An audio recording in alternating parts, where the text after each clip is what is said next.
In a valley where the earth itself trembled with the memory of conflict, where the air was thick with smoke and tension, a unit of soldiers marched into the unknown. Among them was Tofan, quiet, reserved, but dangerously perceptive. He wasn't the loudest. He wasn't the biggest. But he was the one who watched the horizon with eyes that missed nothing. The mission was clear. Move behind enemy lines, neutralize a hidden threat, and extract before dawn. Intel claimed the area was clear, but Tofan knew better. As the unit advanced, he noticed things others didn't. Tracks in the mud, too fresh. Birds gone silent. A shimmer in the treeline, just enough metal to reflect the dying sun. He whispered a warning. Urged caution. But confidence clouded judgment. The commanding officers, trusting their intel more than instinct, waved the unit forward. Then it began. In a split second, the forest lit up. Bullets tore through bark and flesh alike. Explosions sent men flying. Shouts turned into screams. The soldiers had walked into a trap, well-planned, perfectly timed. The squad was surrounded, pinned under heavy fire. Panic spread. Confusion reigned. But not for Tofan. While others ducked for cover, he moved with calculated purpose. Crawling through the dirt, weaving between the chaos, he assessed the enemy positions. There, a sniper on the ridge. There, a machine gun nest behind the rocks. There, an ambush squad closing in from the rear. He didn't wait. Tofan slipped into the shadows. Silently, swiftly, he climbed the ridge. One shot, clean and silent, the sniper was down. He flanked the machine gun nest, tossing a grenade just right to blast it into silence. Moving like a phantom, he dismantled the enemy line piece by piece, never giving them a chance to regroup. One man, against many. His fellow soldiers, pinned and bleeding, began to notice the shift. The enemy's fire slowed. Confusion spread through their ranks. The trap was collapsing, from within. Back home, as the battle raged on, Tofan's family anxiously watched the news. His mother, hands clasped tight, sat by the fire, whispering prayers to God she could only hope would listen. Her heart ached with every report, knowing her son was out there, facing death in a foreign land.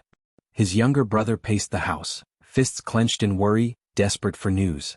But his fiancée Asha, she couldn't sit still. Asha had always known Tofan was more than a soldier. He was a protector, a fighter, someone who would always step in front of danger to shield those he loved. But even she couldn't shake the fear that gripped her heart. She clung to the memory of the last kiss they shared before he left, the quiet promise to return to her, to start their life together.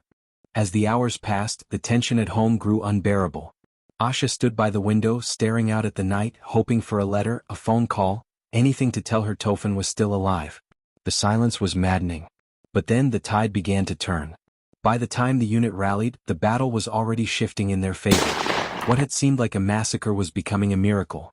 The enemy, scattered and disoriented, began to retreat, their plans shattered by a single soldier who had refused to let his comrades fall. The smoke began to clear. The forest fell eerily silent again, but now, it was the silence of survival. Back home, Asha finally heard the news. Her heart skipped a beat as the words sank in. Tofan had not only survived, but he had turned the battle around. He had single-handedly dismantled the enemy's lines, saving his unit and in the process, changing the course of the war. She collapsed into the chair by the window, tears of relief streaming down her face. The man she loved had returned victorious, not just physically but as the hero she always knew he could be. Her heart swelled with pride, mixed with the overwhelming joy of knowing he was safe. Tofan emerged from the haze of the battlefield, battered, bloodied, but unbroken. His uniform was torn, his rifle still warm from battle. He didn't speak, his actions had already said everything. He had won. Alone. He had saved his brothers in arms and the battle was over. But back home, the real victory was the knowledge that Tofan was coming home, to Asha, to his family, to the life they had dreamed of. That day, the mission was saved not by numbers, not by strategy, but by one man's instinct, courage, and refusal to let his brothers die. Tofan didn't just fight. He led. He didn't just survive. He won. And as his family and Asha waited for him, their hearts filled with gratitude and love, they knew one thing for certain. The man they loved was more than a soldier. He was a hero. Tofan, the lone warrior who turned the tide when all hope was nearly lost.